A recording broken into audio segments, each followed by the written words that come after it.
4:09. Go. Hey, good morning mga kapatid. Ngayon po ay araw ng Tuesday. At ngayon po ay unang araw ng July o Hulyo. At pagamat maulan po ngayon, dala po tayo ng payong. Dito po sa ating God's Morning o sa ating daily devotion ay pangungusap po natin ang 1 John 4:9. Pamagatan po natin itong the heart of the gospel or God's love in action. At sa ating panimula, tayo po ay pangungunahan ng aking partner upang basahin ang talatang ito. At tayo po ay pangunahan niya sa ating pananalangin. God's morning mga kapatid. Tayo po ay babasa sa 1 John 4:9. Inihayag ng Diyos ang kanyang pag-ibig sa atin nang isinugo niya sa mundo ang kanyang kaisa-isang anak upang magkaroon tayo ng buhay sa pamamagitan niya. Tayo po ay manalangin. Panginoon naming Ama, maraming salamat po sa panibagong araw na ibinigay mo sa amin, Panginoon. Maraming salamat po sa kaligtasan, pagpapala na ipagkakaloob mo at kalakasan ng katawan na ibibigay mo sa bawat isa.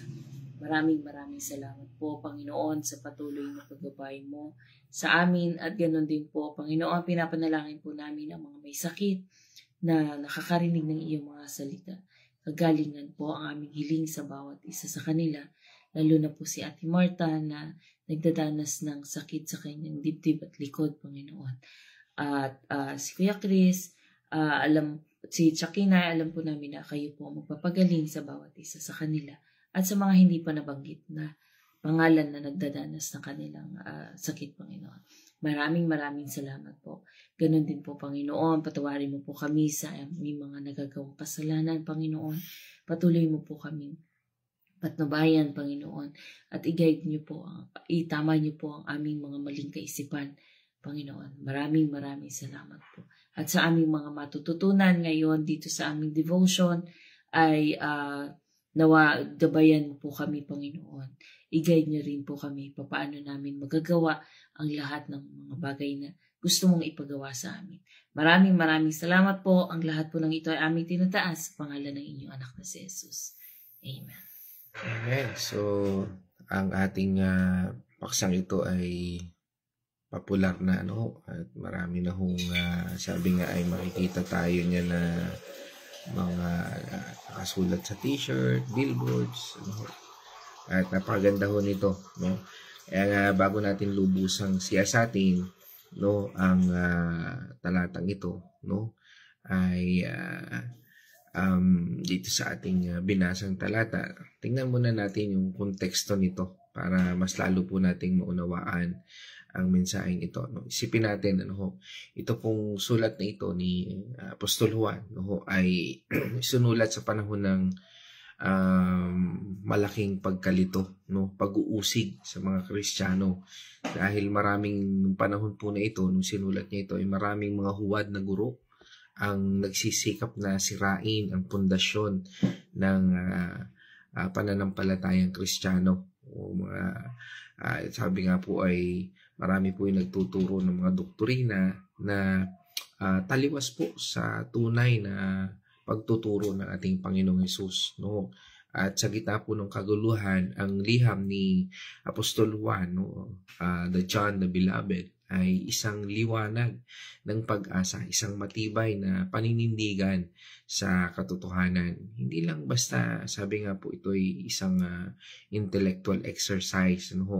Sabi nga, ang pag-aaral ng salita o kanyang salita o salita ng ating Panginoong Jesucristo, ito po ay isang pagpapalakas, isang pagpapalakas po ng ating pananampalataya. Dito po sa binasa nating talata sa 1 John 4 verse 9, hindi lang po ito sinasabi ni Juan, kundi kung hindi pinapahiwatig po dito yung pag-ibig ng Diyos. At ipinapakita niya dito kung paano ito sabi nga o kung paano ang Diyos ay ah, um, um, marireflect po natin talaga yung pagmamahal ng ating Panginoon Diyos, o hindi natin may kaila yung pag-ibig ng Diyos.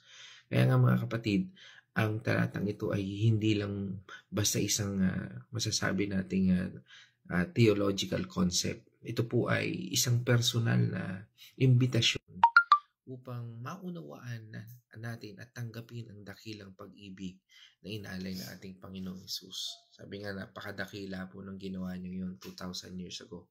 No, na ngayon ay kung ating tatanggapin, kung ating pagninilayan, talagang tutuunan ng pansin, ating seseryosohin. No? Hindi ito isang bastang regalo lang. No? Ito po ay, sabi nga, it's a must. Ito po ay kailangan natin.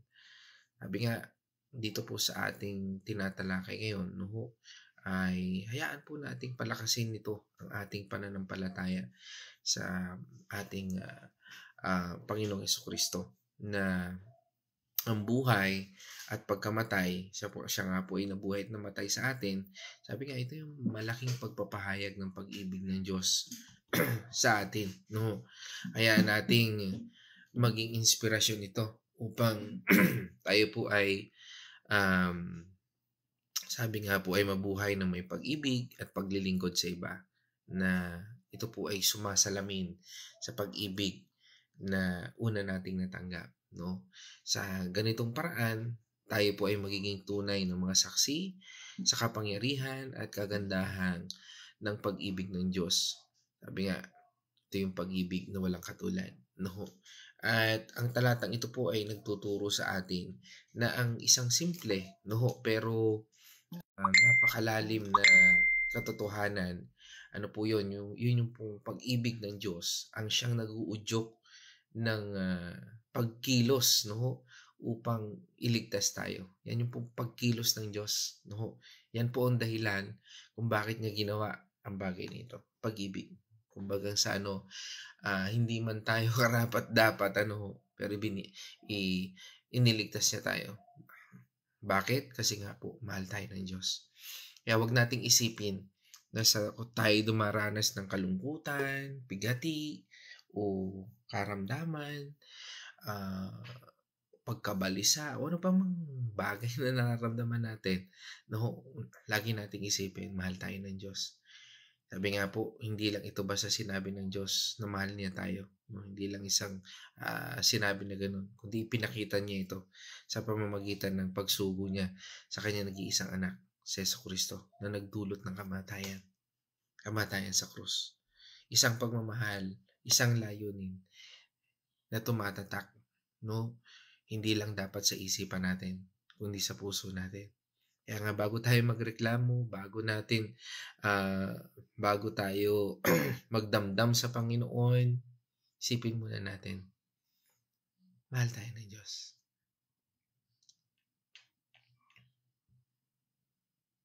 Hindi rin ito abstract o konsepto lamang. Ito ay isang konkretong aksyon na nagpapakita ng walang hanggang pagmamahal ng ating Panginoon Diyos. Sabi nga, ang pagmamahal na ito ay hindi tayo deserve. No?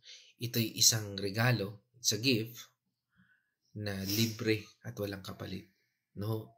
Hindi po ito nababayaran. No? Walang kabayaran at walang sapat na kabayaran. No? Sabi nga, walang anuman ang ipunin man natin ang lahat ng material na bagay dito sa mundong ito ay hindi sasapat para mabayaran natin ang ginawa ng Diyos, ang kanyang pagkamatay sa krus, ang kaligtasan na handog niya, ang regalong ibinibigay niya sa atin, higit pa sa ginto o sa lahat ng material sa mundong ito. Kaya nga po, yung classic na verse, no, na lagi nating napag-uusapan, yung John 3:16. Sige, basahin po natin. Sapagkat ganun na lamang ang pag-ibig ng Diyos sa sangkatauhan, kaya't binigay niya ang kanyang kaisa-isang anak upang ang sino mang sumampalataya sa kanya ay hindi mapahamak, kundi magkaroon ng buhay na walang hanggan. Kaya kung iisa-isay natin word for word ang talatang yun, no? Talagang napakaganda, no? Kaya't, no? No, for God so loved the world that He gave His only begotten Son, that whoever believes in Him shall not be perished, but have an eternal life. Napakaganda po na ito ay hindi lang natin sa ulo, kundi sabi nga ay damhin natin yung kahulugan ng talatang yun. Bagamat ito ay classic na talata na nagpapakita ng pag-ibig ng Diyos, no, sa pamamagitan ng ating Panginoon Hesus. No? Katulad ng ating pinag-uusapan ngayon, no, ating scripture for today, ang 1 John 4:9, binibigyan din po nito ang pagkilos ng Diyos. Ano po yun? Yung pagbibigay ng kanyang anak. Kaya nga po may saksi. Yung isa sa mga nagsulat po nito, si John the Beloved. Siya po ay naging saksi sa pagiging na si Jesucristo ay nag-exist sa mundong ito. Siya po ay naging saksi, sinulat niya ang talatang ito, na si Jesucristo ay namatay, inilibing at muling nabuhay.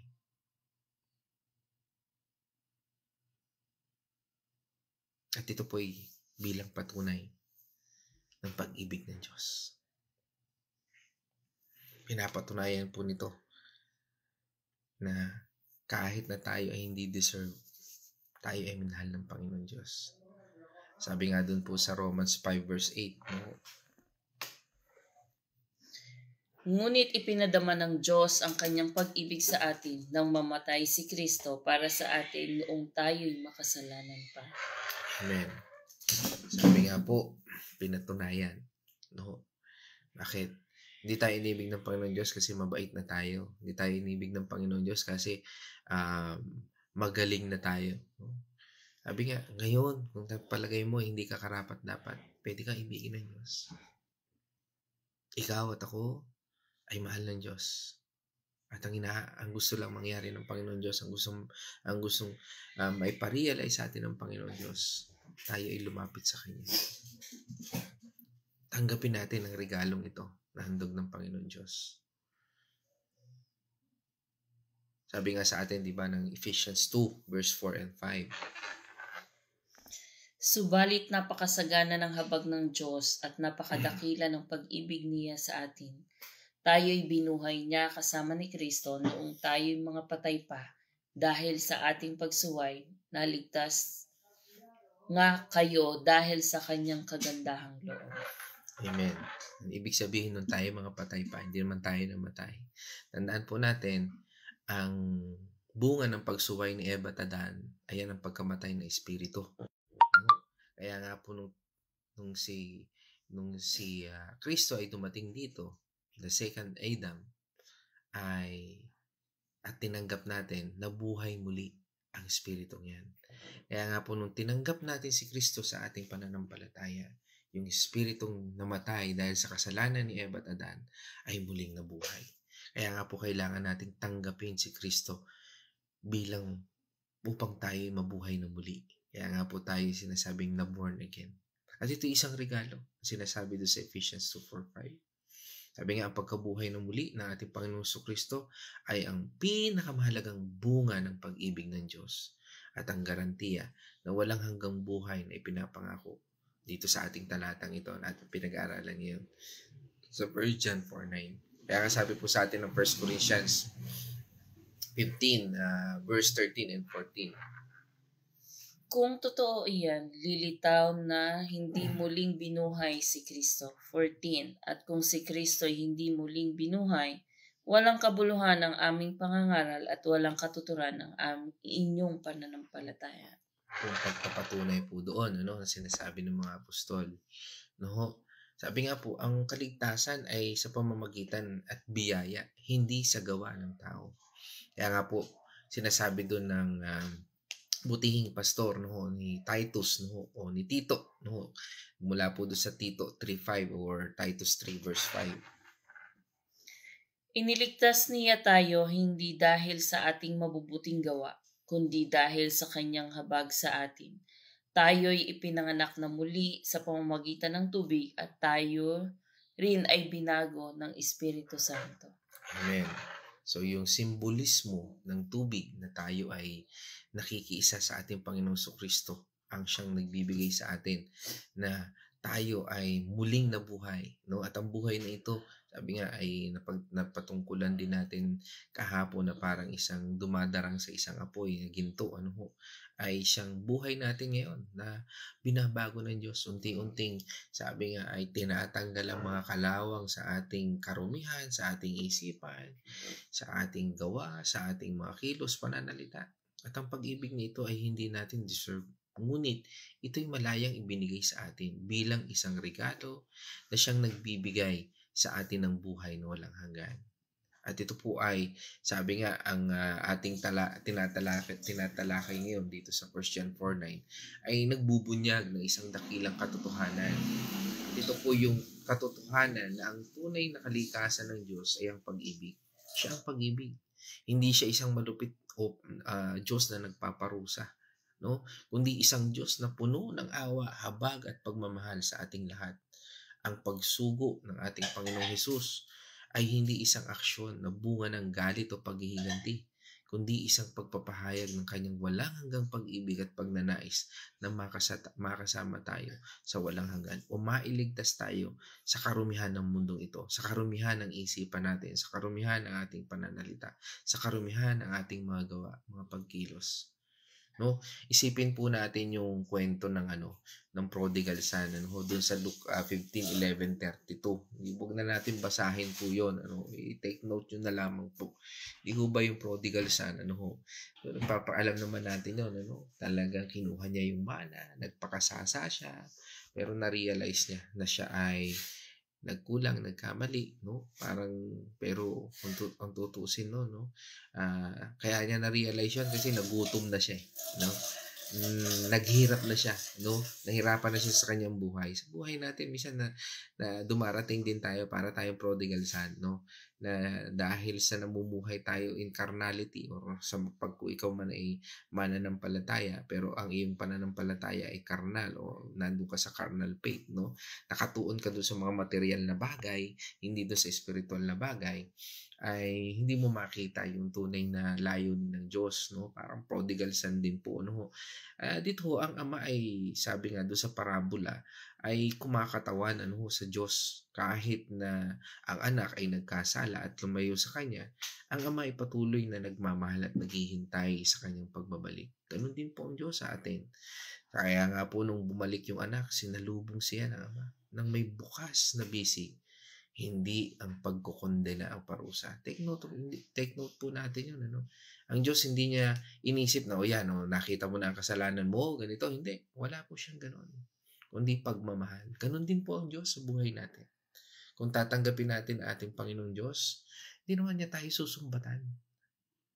Huhubugin niya tayo at aalisin sa atin yung sistema ng kasalanan, sistema ng karumihan, sistema ng maling pananaw o yung carnal faith. Ito ay isang malinaw na paglalarawan kung gaano kalawak ang pag-ibig ng Diyos. Isang pag-ibig na hindi nagbabago kahit tayo ay magkasala. Sabi nga, ang revelation na ito ay nagbabago ng ating pananaw sa Diyos at sa ating sarili. Ang karunungan na makbuhan natin at matututunan po natin dito ay ang pag-unawa sa kalooban ng buhay na inialay ng ating Panginoong Hesus. Hindi natin ito makakamtan sa pamamagitan ng ating sariling pagsisikap, kundi sa pamamagitan ng pananampalataya natin sa ating Panginoong Kristo dahil sa kanyang sakripisyo sa krus. Kaya nga po sabi doon sa Ephesians 2:8-9, Peso 2:8-9. Sapagkat dahil sa kagandahang loob ng Diyos kayo ay naligtas sa pamamagitan ng pananampalataya at kaligtasang ito ay kaloob ng Diyos at hindi sa pamamagitan ng inyong sarili. 9. Hindi ito bunga ng inyong mga gawa kaya't walang dapat ipagmalaki ang sinuman. Amen. No. Sabi nga, ang kaligtasan ay isang regalo. Uli natin inuulit yan. Saan po nagmula? Sa ating Panginoon Diyos. Ito po ay tinatawag na grace, o grasya, o biyaya. Hindi ito nakasalalay sa ating mga gawa o pagsisikap, kundi sa ating pananampalataya kay Jesus. No? Ating faith. No? Kaya kinakailangan po maging spiritual faith yan dahil ating Panginoong Jesus ay spirito.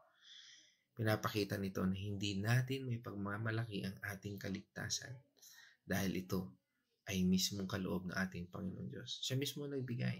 Hindi natin kayang ipagmalaki ang talento meron tayo dahil galing yan sa Panginoon. Kaya nga, we all said, it's glory to our Lord Jesus Christ. Lord, glory to God. No? Bakit? Kasi kailangan po nating maitaas ang Diyos sa buhay natin. No? Dahil yun ang dapat. Yun ang nararapat. Siya ho ang dapat maitaas. Ano man ang talento meron tayo, kakayang magsalita, magpahayag, mag-isip, gumawa, kumilos. No? Yan po lahat galing sa Panginoon Diyos. Sabi nga, ito ay isang buhay. No? Ang buhay natin ito ay buhay na layunin. No? Yan ay buhay na layunin sa ating Panginoon Diyos. Sabi nga ay, ito po ay nagbibigay sa atin ng buhay na mayroong kahulugan, no? At ang buhay na pag-asa sa atin. Kung tayo ay mga nawawala na ng pag-asa, kung tayo ay nangihina na sa ating pananampalataya o sa ating pisikal na katawan, meron tayong Diyos. Kaya nga po ito ay nagtuturo sa atin na tanggapin ang kalooban na ito, na mamuhay ayon sa pag-ibig na ipinapakita ng ating Panginoon Diyos sa pamamagitan ng ating Panginoong Yesus. Ang tunay na pag-ibig ay sumasalamin sa pag-ibig ng Diyos. At iyon ang dapat nating ipakita sa mundong ito. Bago yung talata natin, balikan natin yung mag-rewind lang tayo ng 2 talata. No? Tumungo tayo doon sa 1 John 4, 7 and 8. Tingnan po natin yun. Mga minamahal, mag-ibigan tayo sapagkat mula sa Diyos ang pag-ibig. Ang bawat umiibig ay anak ng Diyos at kumikilala sa Diyos. 8. Ang hindi umiibig ay hindi kumikilala sa Diyos sapagkat ang Diyos ay pag-ibig. Sabi nga po, love God and love people. Sabi nga, pinakita ron, no? Kung ano ang Diyos. Kung hindi mo pala minamahal ang kapwa mo, hindi ka pala umiibig sa Diyos. Laging magkadugtong ang dalawang bagay nito. If you love God, you love your neighbor, you love people. Kahit nga sila ay minsan nagiging kaaway natin. Minsan, hindi natin makasundo. But we need to love these people. Dahil yan ang utos ng Panginoon Diyos. Hindi naman ibig sabihin yan, magpapaabuso na tayo ha. Hindi po ganon. Minsan ginagawang literal. No? Sabi nga, ang pagmamahal ay maraming aspeto. At ito yung pagmamahal, ang pamantayan ay ang pag-ibig ng Diyos. Minsan, nararanasan natin ang mga pagpapalo ng Diyos kasi nga matigas ang ulo natin. Ganon din dapat tayo sa ating pagmamahal. Tularan natin ang pagmamahal ng Panginoon Diyos. Hindi man tayo Diyos, pero gawin natin ang pagmamahal na nagbibigay ng uri ng pagmamahal na may layunin upang baguhin tayo na nauugnay sa ating Panginoon Diyos. Kapag tayo ay umiibig, ito ay patunay na tayo ay isinilang mula sa ating Panginoon Diyos. Sabi nga, we are born again. Ang hindi pagmamahal ay nagpapakita na hindi natin tunay na kilala ang Diyos. Kaya kapag hindi tayo nagmamahal, wala yan. Ito po ay isang essence ng pag-ibig. Ang ating pagmamahal sa iba ay dapat na sumasalamin sa pagmamahal ng ating Panginoon Diyos. Mga kapatid, dito po ako magtatapos. Kaya nga po, sa ating paglalakbay na ito, at sa pag-unawa sa puso ng ating mabuting balita na ating natuklasan, no? Sabi nga dito, nakatuklas tayo ng isang katotohanan na dapat na nag-uudyok sa ating mga puso. Ang walang hanggang pag-ibig ng Diyos na ipinapahayag sa pamamagitan ng ating Panginoong Hesus. Hindi ito basta isang konsepto. Ito ay isang buhay na katotohanan na dapat nating yakapin at ipakita sa ating pang-araw-araw na buhay. Kaya nga po ang 1 John 4:9, yung ating tinatalakay ngayon, ay hindi isang pangungusap lamang. Ito po ay isang himig ng pag-asa sa gitna ng kadiliman. Isang sigaw ng pag-ibig na tumatawag sa atin upang magbago, upang mabago, upang baguhin. No? Ito ay isang hamon na mabuhay ng may pag-ibig, hindi lang para sa ating sarili, kundi para sa mundong ito. Sa panahong ito, mga kapatid, no? Na kawalan ng katiyakan, sa panahong ito, for this season, nandun tayo sa pagsubok, hayaan natin ang pag-ibig ng Diyos ang maging ating gamay. Hayaan nating magningning ang kanyang liwanag sa ating mga puso at maging inspirasyon sa ating mga gawa. Sa buhay po natin ang tunay na pag-ibig na sumasalamin sa pag-ibig ng ating Panginoong Jesucristo. Sabi nga na nagsakripisyo para sa atin, para sa kaligtasan ng bawat isa. Tandaan po natin na ang kaligtasan ay hindi bunga ng ating sariling pagsisikap, kundi isang kaloob mula sa ating Panginoon Diyos. Tinatanggap sa pamamagitan ng, ano po yun? Pananampalataya. Kaya nga po tanggapin natin ito ng buong puso at ipakita natin ang pasasalamat sa pamamagitan ng pagmamahal sa Diyos at sa ating kapwa. Huwag tayong magtakot na ibahagi ang ating pananampalataya, ang pag-ibig na ating natanggap. Maging mga ilaw tayo sa mundo na nagpapakita ng pag-ibig, awa, at kabutihan ng ating Panginoong Jesucristo sa lahat ng ating pakikipag-ugnayan. Mabuhay po tayo na may pag-asa, puno ng pananampalataya at pagmamahal.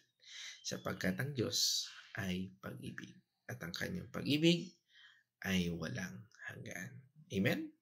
Okay, sa yugtong ito, tayo po ay sasamahan ng aking partner para sa kanyang reflection. Okay? God's morning muli mga kapatid.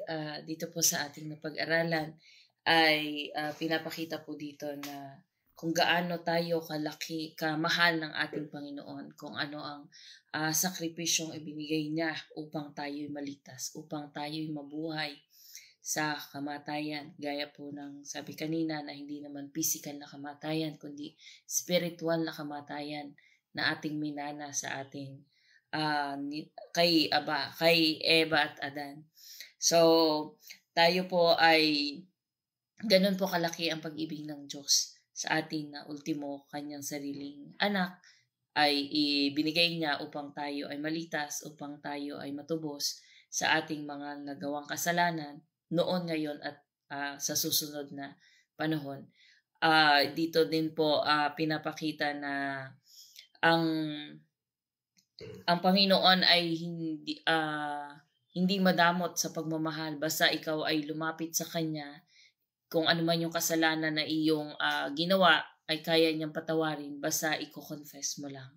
Ikaw ay magsisisi at ang iyong kasalanan ay isusuko mo sa ating Panginoon. Kayang-kaya niya tayong patawarin sapagkat ganon kalaki ang pagmamahal ng Panginoon sa atin. So, ayun lamang po. Mag-ingat po tayong lahat. Amen. Praise God. At sa araw po ito ay tayo po ay dadako sa ating mga kapatid online. At ito tayo po ay pinangunahan mula po sa angka ni Kuya Chris dyan sa Bulacan. So, mapagpalang umaga, Kuya Chris.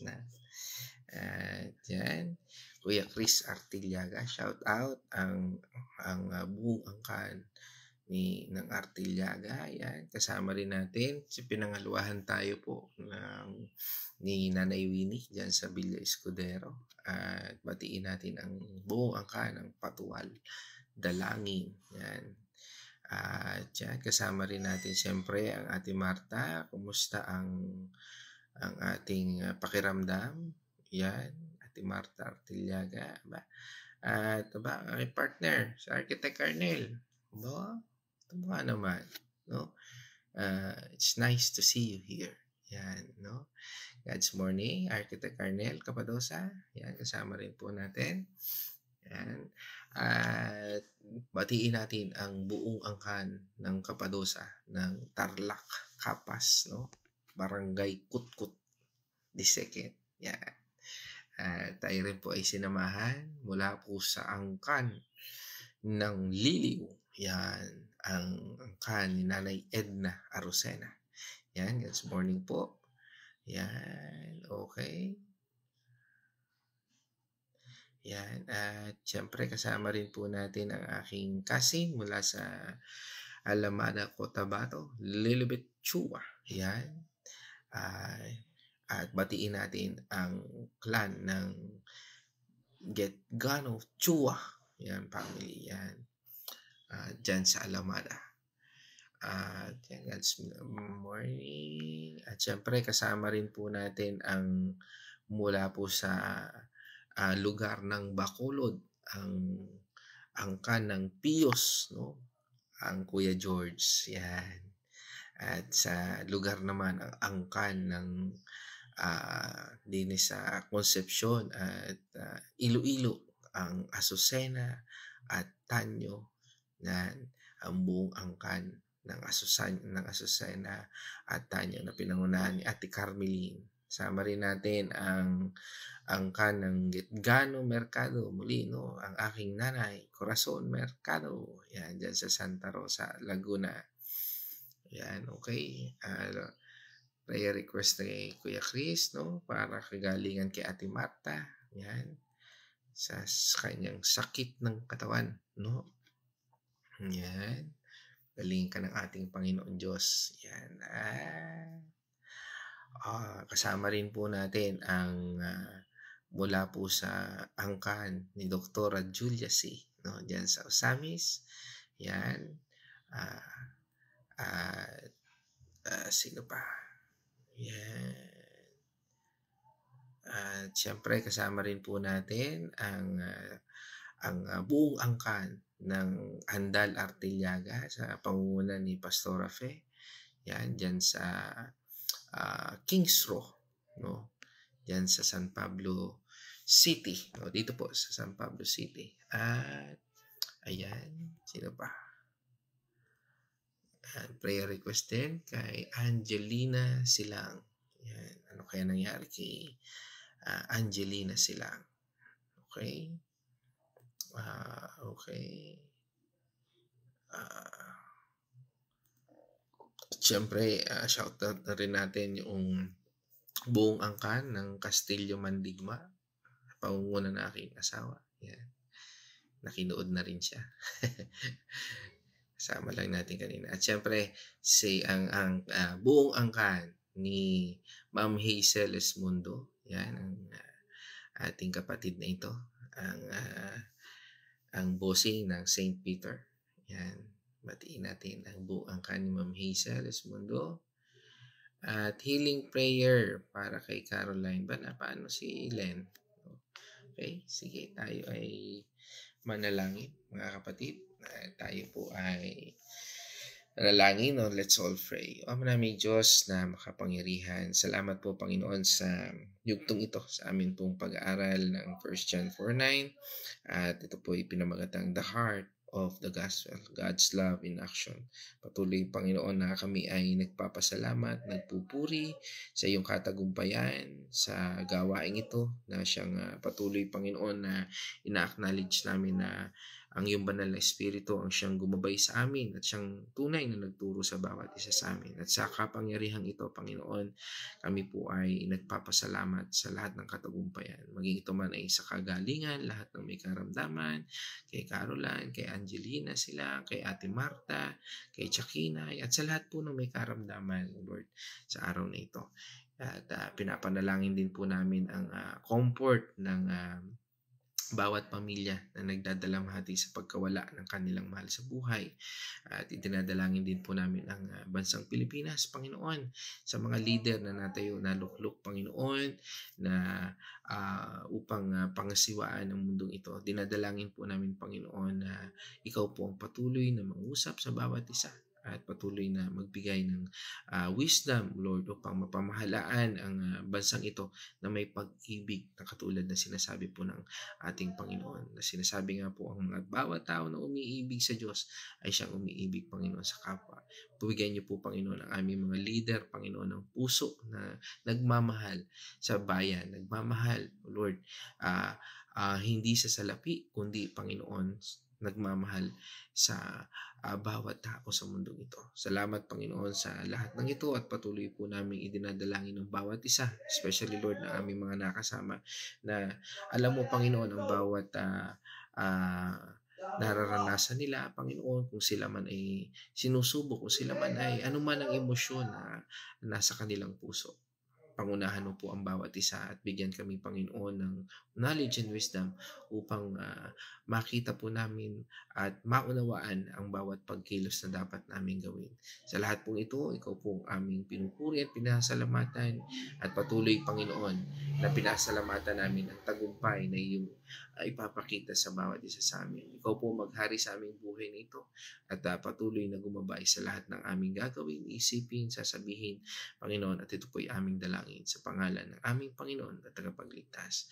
Amen and amen. Mga kapatid, let us shout the shout of victory. Christ has died. Christ has risen. Christ will come again. And together, we are for Christ. God's morning, everyone.